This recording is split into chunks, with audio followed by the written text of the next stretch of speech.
All right, guys, we're back in DCS. We're going to be doing a quick and dirty startup for the B model F-14. Let's go ahead and hop in the airplane. Now we're in the plane. First thing we'll do is hide the pilot by hitting right shift P, and then we're going to hit right alt P to hide the stick.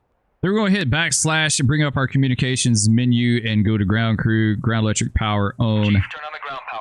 One more time, ground crew, ground air supply, connect. Connect ground air supply. All right, now we got power and air. We're going to come over here to the left-hand side. This is something I like to do, especially if you're flying multiplayer, is go ahead and get your radio on. So we're going to go to the radio, right-click it to both, and then select manual by left-clicking it. We're going to move to our ICS comm switch, and we're going to right-click it one time to hot. Then we're going to pull up the gesture wheel with A and go to startup. Roger. While he does that, we're going to select oxygen switch on, and we're going to do our ejection seat, arm it by left-clicking U. Then we're going to acknowledge him, bring the window up one more time with A, and go loud and clear. All right, while I close this canopy, we're going to come over here to the right-hand side. We're going to go to our lighting panel, and we're going to turn our anti-collision on, and we're going to leave everything as is far as our lights. We're going to do our exterior master light toggle by hitting L on your keyboard. That should get our lights going. We'll double check those real fast. Let's see. Are they on? Yes, they are. Back in the cockpit, left-hand side, crank switch, right-click it to right. We're going to wait for 20% RPM. The best way to realize you're at 20 is just wait for a little tick mark to come up. There you go. There's our tick mark. We're going to left-click the right throttle to move it to idle. Now we're going to wait on the crank switch to recenter. Crank switch is centered. Let's left click it to left and do the same thing. Wait for the 20% tick mark to pop up and then introduce some fuel by moving the throttle to idle. There's our tick mark. Left click, left throttle. Now at this point, we're going to work left to right as best we can. We're going to go ahead and get the tack hand going. Let's right click this switch twice to transmit receive. If you want to set it, we're going to set it for the carrier, but you will left click that little switch right there. I know it's 73 X-ray, so we've got the 3. Now we want to select 7 by right clicking this area right here. 5, 6, 7, 73 X-ray. We're good with that. Move over to the AFCS. We're going to left click pitch, roll, yaw. We're going to go up to our radar altimeter. We're going to right click it and just drag it and set it to whatever you want. We're going to set it to 450. Move next door to the altimeter. We're going to right click the mode switch and hold it till the standby flag disappears. It is gone. Just below the HUD, we're going to select a gun rate by left clicking. We're going to put it on high. SW cool on, missile prep on. Standby ADI left click. We're going to go to our rounds and left click it and then drag it. It's going to scroll to 690, and then we're going to back it off 2 times to 670. Moving down to our display to the power, we're going to left click VDI to own, HUD to own, HSD to own. Right panel, we're going to go to air conditioned, air source. We're going to select both. You can barely make it out, but it's this one right there. You can barely see it, but we're going to turn our RWR power on. This is the ANARA63 power switch. Left click it to own. Below that, since we're doing a field takeoff or shore base, we're going to do our hook bypass to field by left clicking it.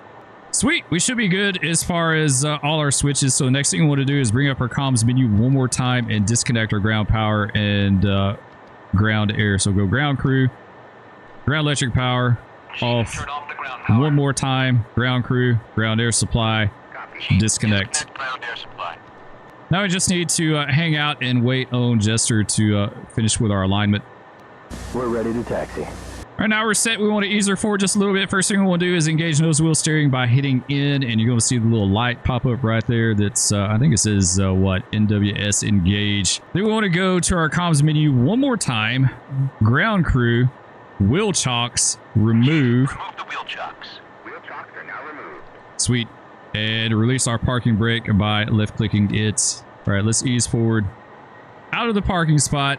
I've never measured it out, but I don't think the Tomcats can sit there at this particular spot with their wings out. So we're going to ease forward a little bit. Usually I don't take my wings out until I get to the runway, but you know, we'll go ahead and do that. We'll just taxi to the runway. Let's do that. All right, we're holding short of the runway. Let's left click parking brake to get it on. Now we're going to left click the emergency wing sweep handle and drag it full forward, and then a right click to engage. We're going to left click the cover to bring it down. There you go. Wings are full forward. Now, before you do anything else, you want to go down here to master reset and left click it. That is going to clear out your wing sweep light and your KDEC light over here on the right hand side, your annunciator panel. Now I want to engage auto wing sweep. Right now it says it's manual. This is also very important. You do that by hitting left control A. It's going to be auto wing sweep. And since we are doing a shore-based takeoff, we're going to not use flaps. We're going to use maneuver flaps, but not full flaps. In order to do that, you're going to do DLC a thumb wheel aft. This is my keybind that I use. Yours probably isn't going to have any binding to it, so we're going to have to find something that works for you. I like left control and my hat switch on my joystick.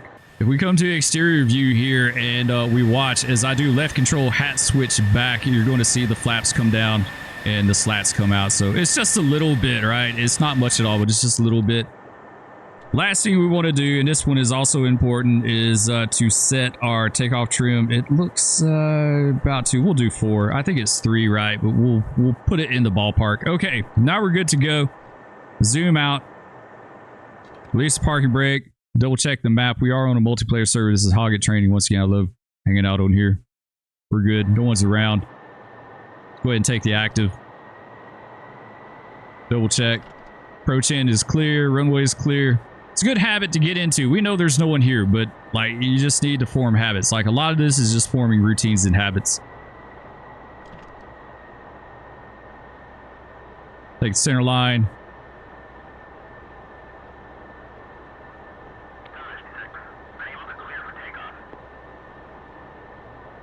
If you're doing a formation takeoff, you just split it, right? One on one side, one on the other side. Hold the brakes.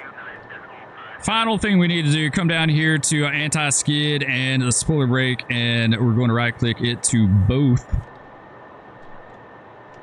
And we should be good to go. Let's run our power up to middle 90%. Sweet. 2 good engines. Release the brakes. Let's go.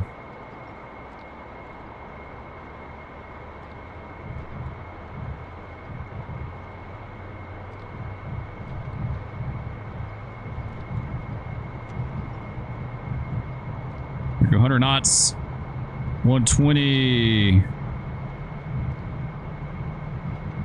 150, start giving some back pressure, and she should let go here in just a second. She's a little heavy. Sweet, there we go. We're off, gear up. And because we didn't use flaps, we don't have to worry about those. A lot of people get stuck flaps. Like the first few times you fly the airplane, especially for me, I was taking off shore base with full flaps and getting them stuck. It never failed. So by doing it that way with the maneuver flaps, you don't have to worry about that. Sweet. All right, guys, that's it. Love all of you. Thanks so much for watching, and we'll catch you next time. Peace.